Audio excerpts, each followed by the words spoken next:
hyperkaliémie qui peut être nocive. La dernière question, c'est sur l'autogreffe. L'autogreffe, c'est comme son nom l'indique. Auto, c'est moi-même, la personne.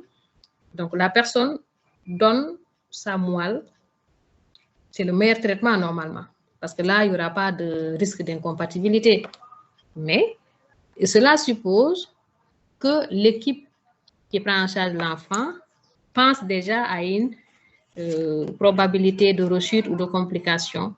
C'est pourquoi dès la première émission, et c'est très important, dès la première émission, qui est définie par un taux de blast inférieur à 5%, dans les équipes où on peut avoir la possibilité de faire la greffe de moelle osseuse, les gens ont tendance à prélever la moelle de l'enfant en rémission et de garder.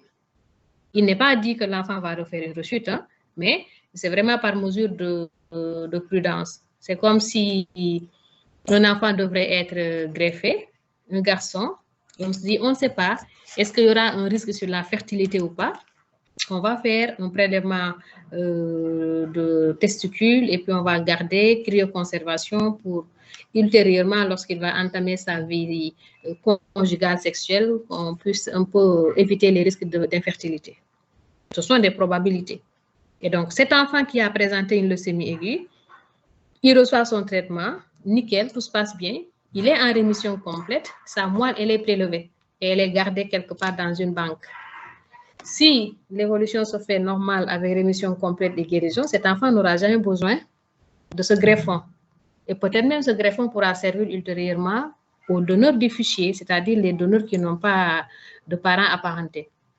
Maintenant, si jamais l'enfant présente l'indication d'une greffe, ils vont le préparer et lui injecter cette moelle-là sous forme de greffe. C'est ce qu'on appelle l'autogreffe, c'est la meilleure.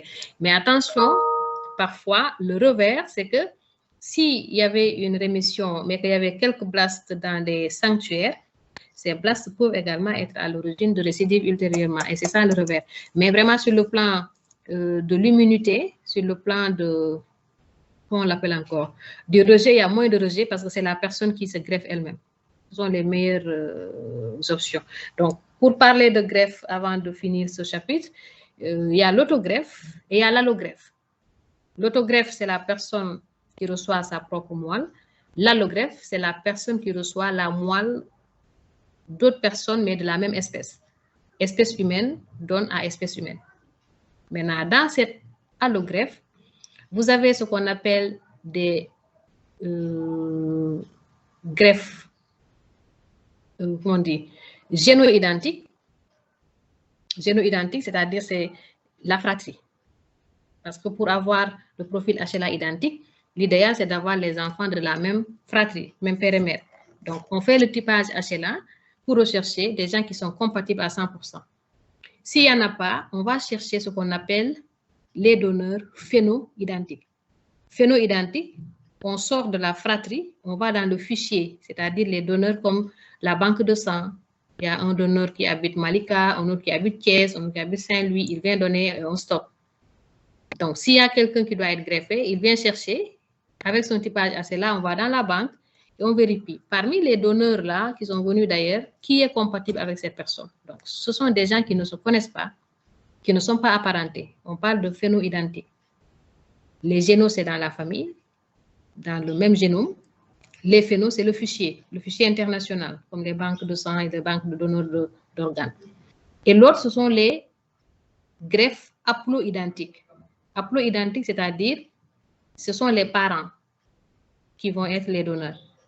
Et là, parfois, c'est difficile d'avoir une compatibilité à 100%. Soit c'est le père, soit c'est la mère qui donne. Mais il faut un minimum de compatibilité en termes de pourcentage pour pouvoir greffer ces personnes-là. Donc, retenez, allogreffe, c'est la personne elle-même qui reçoit sa propre moelle. À côté de allo, il y a phéno, les autres, géno, la fratrie et haplo, la famille. D'accord? Et dans tous les cas, c'est le typage HLA qu'il faut faire avec une compatibilité, idéalement à 100%. S'il n'y a pas une compatibilité à 100%, il y a de petits risques qu'on peut tolérer, mais bon, c'est une affaire vraiment de spécialistes. Et pour faire la greffe, il faut créer ce qu'on appelle une immunodépression.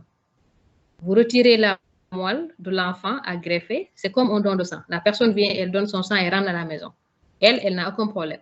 Mais pour la greffe, le donneur subit une batterie d'examens complémentaires.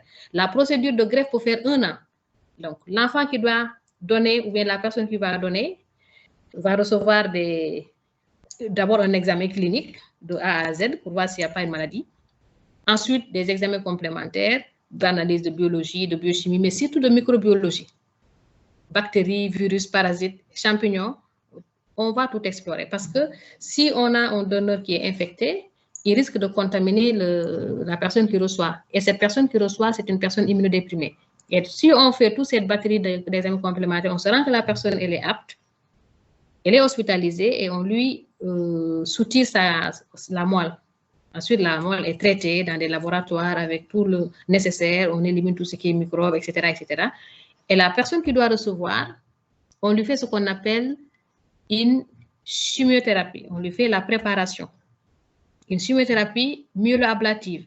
C'est-à-dire on détruit complètement sa moelle. Parce que si on ne détruit pas sa moelle, elle ne va pas accepter la moelle d'une autre personne. Donc, c'est ça le principe de la greffe. Cet enfant-là qui doit être greffé reçoit une chimiothérapie pour détruire toutes les cellules de sa propre moelle, parfois même la radiothérapie. Donc, elle a une moelle à 0. Elle est dans une bulle où il n'y a pas de microbes, il n'y a rien du tout, personne ne rentre. Et on lui injecte la moelle d'une autre personne. Et donc, quand on lui injecte la moelle d'une autre personne, cette moelle-là va venir trouver une personne pratiquement sans moelle, parce que sa moelle est complètement détruite. Et maintenant, la moelle de cette personne greffée va commencer à fonctionner et à produire des cellules, mais du donneur. C'est ce qu'on appelle la période d'aplasie. Donc, quand on fait la greffe, pendant 1 semaine à 3 semaines, l'enfant est dans une situation d'aplasie médulaire, avec vraiment beaucoup de risques d'infection, de complications, d'hémorragie et tout. Et c'est à partir de ce moment maintenant que les tests vont se faire pour voir est-ce qu'il y a une prise de greffe ou il y a un rejet de greffe. Ça, c'est la première étape. S'il y a une prise de greffe, c'est OK. On va gérer les complications potentielles. Mais s'il y a un rejet, il n'y a rien à faire. La personne rejette et là, c'est rejet total. Voilà, il n'y a rien à faire. C'est un échec. Il faut aider l'enfant à récupérer parce qu'il était en aplasie. On le ressort de son aplasie pour qu'il commence à produire des cellules pour se défendre. Sinon, il va mourir d'infection, il va mourir d'hémorragie, etc. Maintenant, si la greffe prend, il y aura une étape vraiment qu'on appelle la sortie d'aplasie.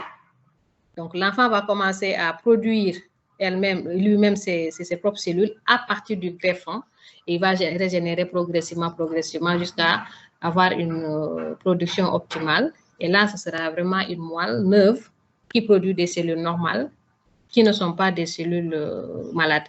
Parce que n'oubliez pas, la leucémie, à la différence des lymphomes, le problème, il est médulaire. Donc, si vous le réglez au niveau médulaire, c'est fini.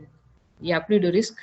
L'enfant régénère et puis ce qu'il faut, c'est maintenant un suivi au long cours et une surveillance à vie parce qu'il a reçu l'organe d'une autre personne. Et maintenant, le risque, c'est si cette personne avait d'autres anomalies génétiques, médulaires, l'enfant peut avoir également le risque d'en hériter parce qu'il a reçu le patrimoine génétique de quelqu'un d'autre. Alors ça, c'était juste une parenthèse sur les greffes parce qu'elle en a parlé dans les moyens thérapeutiques et vous en aurez également dans les aplasies, partout où on vous parlera de greffe de moelle osseuse ou bien on dit même greffe de cellules souches hématopoïétiques, c'est le terme le plus adapté. Ce sera la même procédure. Il peut s'agir de moelle osseuse, il peut s'agir de sang du cordon, il peut s'agir de sang périphérique. Mais le principe est le même. Il faut collecter et perfuser après avoir préparé le donneur et le receveur. Alors, est-ce qu'il y a d'autres questions là? Aucune main qui se lève, c'est bon? Alors, on va faire la synthèse rapidement.